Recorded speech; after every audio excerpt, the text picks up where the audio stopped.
Hello YouTube, আমি স্বাস্তিক বিশ্বাস।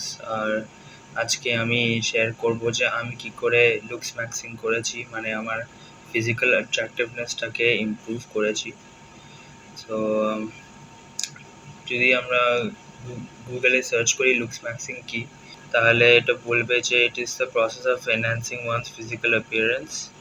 ওটা করতে পারি by having a clean and healthy hygiene, maintaining a clean and healthy hygiene, or we could do some extreme activities like mewing. আমার জানি না কেন এক্সট্রিম বলেছে এটাকে। এটা সিম্পল, বেসিক্যালি টাংটাকে যে প্যালেটে আছে ওটাকে টাচ করে, মানে রেস্ট, জিভটাকে নিচে রেস্ট না করে উপরেই টাচ করে ঠিক এইভাবে রাখা, মানে যাতে এটা নর্মালি এরম না থেকে এরম থাকে। এনিওয়েজ, তো আমি স্ট্রেট টু দ্য পয়েন্ট যাচ্ছি যে আমি কি করে আমার ফিজিক্যাল অ্যাপিয়ারেন্সটাকে এনহ্যান্স করেছি ফ্রম দিস টু দিস। তো স্টার্টিংয়ে আমি বলবো ফার্স্ট পয়েন্ট হচ্ছে ওয়েট লিফটিং। রেজিস্ট্যান্স ট্রেনিং বা ওয়েট লিফটিং করলে আপনার যে মাসেলসগুলো আছে ওইগুলো ভালো প্রমিনেন্ট হবে, ভিজিবল হবে। এইগুলো ছেলেদের পক্ষে স্পেশালি এটা ব্রড শোল্ডার আর যদি ভি টেপার ফিজিক যদি ওয়েট লিফটিংয়ের থ্রুই এনহ্যান্স হয়। আর এগুলো বড় থাকলেও মাসেলগুলো, এই শোল্ডার আর যে আমাদের যে ল্যাটস আর ন্যারো ওয়েস্ট যদি হয় তাহলে ওটা দেখতে ছেলেদেরকে বেশি ভালো লাগে। আর মেয়েদের জন্য আওয়ার গ্লাস ফিগারটা বেশি ভালো লাগে, লাইক একটা আওয়ার গ্লাস ফিগার টাইপের। তো মেয়েরা ইউজুয়ালি দেখবেন জিমে গিয়ে ওদের লেগসটাকেই ভালো ট্রেন করে আর ব্যাকটাকে আর শোল্ডারটাকে অবভিয়াসলি। আর ছেলেদের ইউজুয়ালি তোমার এই ব্যাক আর শোল্ডার্স আর এই চেস্ট এটাকে যতটা ওয়াইড করা যেতে পারে ওটা এর জন্য এক্সারসাইজ করে। আর ওভারঅল এক্সারসাইজিংয়ের অনেক বেনিফিটসও আছে। আপনার মুড রেগুলেট হবে, আপনি অনেক এনার্জি ফিল করবেন, like normal day to day activity আপনার জন্য ইজি হয়ে যাবে।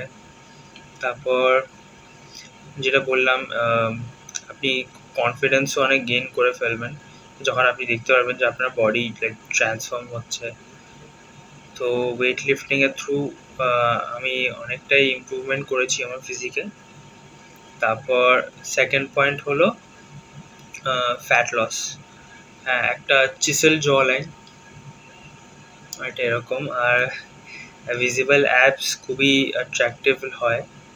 তো ফ্যাট লস করতেই হবে, কারণ ফ্যাট লস না হলে আপনার যে এইসব জ লাইন, তারপর যে অ্যাপস, তারপর যে ভ্যাসকুলারিটি মানে ভেন্স মাসেল, এগুলো ভালো অতটা ডেফিনেশন আসে না। তো ওইগুলোকে এনহ্যান্স করার জন্য আপনাকে লো বডি ফ্যাট পার্সেন্টেজ আনতেই হবে। আমাদের ইন্ডিয়ানসদের ডায়েটে অনেক কার্বোহাইড্রেটস থাকে। কার্বোহাইড্রেটসটা লাইক ম্যাক্সিমাম থাকে, ম্যাক্সিমাম অনেক বেশি, পরিমাণেরও যতটা দরকার তার চেয়েও আমরা একজন বেশি খায়। কিন্তু এই কার্বোহাইড্রেটসগুলো যে এনার্জি দেয় ওইগুলো আমরা ইউটিলাইজই করি না। তো যার জন্য এই কার্বোহাইড্রেটসগুলো তোমার ফ্যাটে কনভার্ট হয়ে যায় আর আমরা লাইক ওয়েট খুব ইজিলি গেইনও করে ফেলি। তার জন্য একটা স্কিনি ফ্যাট বা লাইক ফুললি ওবিস লুক থাকে অনেকজনের। তো ফ্যাট লসের জন্য আমি সিম্পল এই 10,000 স্টেপস ক্যালকুলেট করে ওয়াক করি, like daily almost, like 6 days a week, সানডেতে রেস্ট নিয়ে। মাঝে মাঝে সানডেতেও আমি করেই নিই, কারণ হাঁটতে প্রবলেম হয় না আমার। আর 10,000 স্টেপস সেটাই বলছি কারণ হাই ইন্টেন্সিটি কার্ডিও বা ওয়েট লিফটিংয়ে ইউজুয়ালি কার্বোহাইড্রেটস ইউজ আপ হয়। তো আপনার যে ফ্যাটটা যেটা স্টোর আছে ওইটা ইউজুয়ালি বডি ইউজ করে না ওই এনার্জি দেওয়ার জন্য। তো লাইক এই জন্য ফ্যাট লস একটা লং প্রসেসও হয়। 6 মাস 7 মাস ধরে করলে ওটা অনেকটা বেটার হয় কম্পেয়ার টু লোকেরা যারা ক্র্যাশ ডায়েটিং করে, যেটা 1-2 মাসের জন্য, বা লাইক ভেরি এক্সট্রিম যেমন কিটো ডায়েট, কার্বোহাইড্রেটসগুলো ছেড়েই দেয়। ওটা আমার হয় না। আমি একদম একবার চেষ্টাও করেছিলাম, আমি একদম লাইক বডি শাটডাউন হয়েও গেছিলো, মানে আমি এক্সারসাইজ করার পর নর্মাল কিছু কাজ করতেই পারতাম না, ঘুমিয়ে থাকতাম সারাদিন। তো ওটা আমার জন্য অপটিমাল না। যার জন্য আমি হাই ইন্টেন্সিটি কার্ডিও আর করি না, আমি লাইক সিম্পল ওয়াকিং প্রেফার করি, যেটা 10,000 স্টেপস মতো টার্গেট করি, আমার লাইক 400 to 500 ক্যালোরি ডেফিসিটও হয়ে যায়, যার জন্য আমার ওয়েটও লাইক আস্তে আস্তে উইকে উইকে 0.5 কেজি মতো কমছে। আর আমার স্ট্রেংথেও অত কিছু চেঞ্জেস আসছে না, তো ওটা বেসিক্যালি আমার ফ্যাট লসই হচ্ছে। থার্ড পয়েন্ট হচ্ছে হেলদি ডায়েট। একটা ব্যালেন্স ডায়েট থাকলে ওতে লাইক যত সব নিউট্রিয়েন্টস যেটা আমাদের দরকার আমরা সব এগুলো পেয়ে যেতে পারি। ভিটামিনস, মিনারেলস, আপনারা যদি সাপ্লিমেন্টস নেন ওখান থেকেও ঠিক আছে, বা ন্যাচারালি যদি ভেজিটেবলস আর ফ্রুটস কনজিউম করেন ওটাও ভালো। কার্বোহাইড্রেটস তো আমরা সবাই কনজিউম করি এমনিতেও, ওটাই ভালো।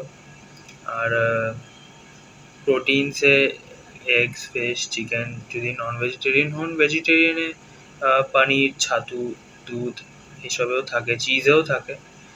আর কার্বোহাইড্রেটসে তো রাইস আছে, ওটস আছে, তারপরে এই উইট আছে, মানে রুটি, ভাত, প্রোটিনের ডালও আছে। তো একটা ব্যালেন্স ডায়েট মেনটেন করা খুবই ভালো, কারণ ওটা ওভারঅল আমাদের লাইক সব ওভারঅল একটা হেলদি লাইফস্টাইলের জন্য খুব ইম্পর্ট্যান্ট। জাঙ্ক ফুড খাওয়া অ্যাভয়েড করবেন, বাইরে থেকে যতটা পসিবল ফুড ডেলিভারি বা টেক অ্যাওয়ে করা চেষ্টা করবেন যে অ্যাভয়েড করার, কারণ ওতে অনেক হিডেন ক্যালোরিজ থাকে যেগুলো আমরা নোটিস করতে পারি না। আমরা তো বুঝতে পারি না যে কতটা তেল দিচ্ছে, কতটা তোমার সল্ট, পেপার, কতটা সোডিয়াম উডিয়াম আসছে, কতটা গ্লুটেন, তারপরে এই প্রেজারভেটিভস এই ড্রিঙ্কসে যেগুলো থাকে, কোকা কোলা, সোডা বা লাইক সফট ড্রিঙ্কস বা সোডা, এগুলো যতটা পসিবল অ্যাভয়েড করবেন। আমারও চিট মিল থাকে, আমি সানডেতে এইগুলো খাই, ভালো লাগে ওভারঅল। কিন্তু এগুলো ডেইলি যত কনজিউম করবেন তত আপনি লেথার্জিক আর লেজি ফিল করবেন, আপনার ফোকাস কমে যাবে, প্লাস আপনার মুডও তোমার রেগুলেট মুড চেঞ্জও হতে পারে, মুড সুইংস হতে পারে। ফোর্থ পয়েন্ট হচ্ছে ওয়াটার কনজাম্পশন। আমি আমার ওয়াটার ইনটেক অনেকটা বাড়িয়ে দিয়েছি, লাইক আমি আগে লাইক 8 গ্লাস তো ছেড়ে তো 4 গ্লাস খেতামই না, কিন্তু এখন আমি লাইক মিনিমাম 3.5 to 4.5 লিটার জল খাই। জরুরি না যে আপনাদেরকেও এতটা বেশি খেতে হবে, আপনাদের যতটা মনে হয় ততটা ভালো, কিন্তু এই সামার সিজনে আমার মনে হয় সবাইকে অ্যাটলিস্ট মিনিমাম 2 লিটার জল খাওয়া উচিত। কারণ আমরা যা সোয়েট করছি এখন, আমাদের সব জল শরীর থেকে চলেও যাচ্ছে, যার জন্য আমরা অনেক টায়ার্ডও ফিল হয়ে যেতে পারি, লোকেরা ফেন্টও হয়ে যেতে পারে। তো জল খাওয়ার অনেক বেনিফিটস আছে। জল খেলে এক তো আপনাদের স্কিন মানে ব্লাডটা পিউরিফাই হয়ে যায়, তারপর স্কিন টাইটও হয়, তো ফিউচারে যখন বয়স হয়ে যাবে তখন এই রিঙ্কলস হওয়ার চান্সেস অনেক কম হয়ে যায়। তো স্কিনটা টাইট থাকে, যার জন্য আমাদের একটা এই ভ্যাসকুলার লুকটাও এনহ্যান্স হয়ে যায়।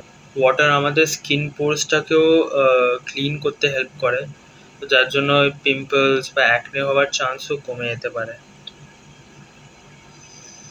সান এক্সপোজার, সূর্যের আলো আমাদের শরীরে ভিটামিন ডি সিনথেসাইজ করতে হেল্প করে, যেটার জন্য ক্যালসিয়ামও প্রডিউস হয়, আর ওতে আমাদের বোনস অনেক স্ট্রং হয়।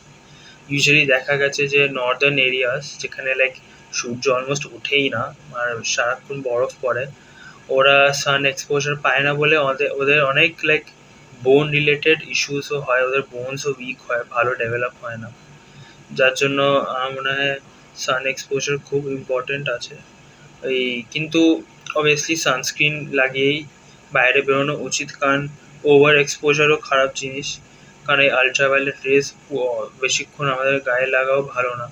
পর সিক্সথ পয়েন্ট হচ্ছে অয়েন্টমেন্টস আর লোশনস। আমি ইউজুয়ালি 3টে জিনিসই ইউজ করি। একটা হচ্ছে অ্যালোভেরা জেল, ওটা একটা কুলিং সেন্সেশন দেয়, ভালো লাগে। আর ওটা লাইক অ্যালোভেরা ওভারঅল তো এমনিতেও ভালো, অনেক ভালো হেলদি, মানে হেলথ বেনিফিটসও আছে, প্রপার্টিস আছে, আর স্কিনটাকে ক্লিনও রাখে। তারপর আমি ময়েশ্চারাইজারও লাগাই, কারণ ময়েশ্চারাইজ স্কিন থাকলে ভালো, মানে স্কিন ড্রাই হয় না, তো ওটা একটা ভালো লাগে। প্লাস আমি সানস্ক্রিনও লাগাই। তো এই 3টে জিনিসই লাগাই, সানস্ক্রিন, ময়েশ্চারাইজার আর অ্যালোভেরা জেল। আর সানস্ক্রিনটা লাগানো দরকার, কারণ রোদে বেরোলে ট্যান হয়ে যেতে পারে, আপনার স্কিন বার্ন হয়ে যেতে পারে, তার জন্য আমি সানস্ক্রিন লাগাই। আর একটা হিন্ট দিতে পারি, একটা ফান ফ্যাক্ট, আপনার যদি ময়েশ্চারাইজার লাগাবার পর ডিওড্রেন্ট বা পারফিউম লাগান, তো ওই স্মেলটা আরও বেশি থাকে, লাইক অনেকটা লং লাস্টিং থাকে ন্যাচারালি। মানে আপনাদেরকে বেশি পারফিউম বা ডিওড্রেন্টও লাগাতে হবে না, ওটা অনেকক্ষণ থাকবে স্কিনে। আর সেভেন্থ পয়েন্ট আর লাস্ট পয়েন্ট হচ্ছে স্লিপ। স্লিপ খুব ইম্পর্ট্যান্ট, কোয়ালিটি অফ স্লিপও ম্যাটার করে কম্পেয়ার টু কোয়ান্টিটি। যেমন আমার 6 to 7 আওয়ার্স স্লিপে অনেক সময় হয়ে যায়, তো অনেক সময় আমার 8 ঘন্টাও ঘুমাতে হয়, তো ওটা ম্যাটার করে। আর আমি অ্যালার্ম ক্লক সেট করি না, আমি ন্যাচারালি চেষ্টা করি তাড়াতাড়ি ঘুমিয়ে পড়ার, আর নিজে থেকেই ওঠার চেষ্টা করি উইদাউট অ্যালার্ম ক্লক। তো আর তার রিজন হচ্ছে যে আমি আমার বডির যে বায়োলজিক্যাল ক্লক আছে, আমি ওটার উপরেই ডিপেন্ডেন্ট থাকতে চাই। ন্যাচারালি আমার বডি নিজেই জানবে যে কখন আমায় উঠতে হবে, কখন আমি like fully active like feel করি, আর তখনই উঠি।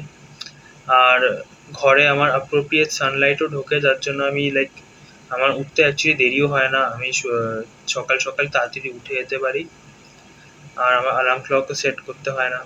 তারপর রাতে ঘুমাবার আগে আমি যতটা পসিবল লাইক ফোন, ল্যাপটপ এসব অ্যাভয়েড করি ইউজ করা, কারণ ওখান থেকে একটা ব্লু লাইট এমিট হয়, যেটা আমাদেরকে লাইক একটা জেগে থাকার সেন্সেশন দেয়। ব্লু লাইটটা বেসিক্যালি যেটা সূর্যের আলো থেকে বেরোয়, সূর্যের আলো থেকেও বেরোয় ব্লু লাইটটা, কিন্তু ফোন আর ল্যাপটপে যতটা বেরোয় তার থেকে অনেক বেশি সূর্যের আলো থেকে বেরোয়। তো কিন্তু রিজন হচ্ছে আমি বলছি, যাতে 1 ঘন্টা আগে আপনি ফোন ল্যাপটপ বন্ধ করে ঘুমাবার চেষ্টা করবেন, কারণ এই ব্লু লাইটটা আমাদেরকে জেগে থাকতে অ্যাকচুয়ালি ফোর্স করে, মানে আমাদেরকে দিনের আলো টাইপেরই একটা আর্টিফিশিয়াল লাইট টাইপেরই আসে, যার জন্য আমাদের মনে হয় যে এখনো ঘুমাবার টাইম হয়নি, তার জন্য আমাদের ঘুম আসতেও দেরি হয়, ইনসমনিয়া টাইপের। যার জন্য আমি 1 ঘন্টা আগে এসব ফোন ল্যাপটপ বন্ধ করে তারপর ঘুমাতে যাই। কফি আর টিতে ক্যাফিন থাকে, ক্যাফিনও জেগে রাখতে হেল্প করে।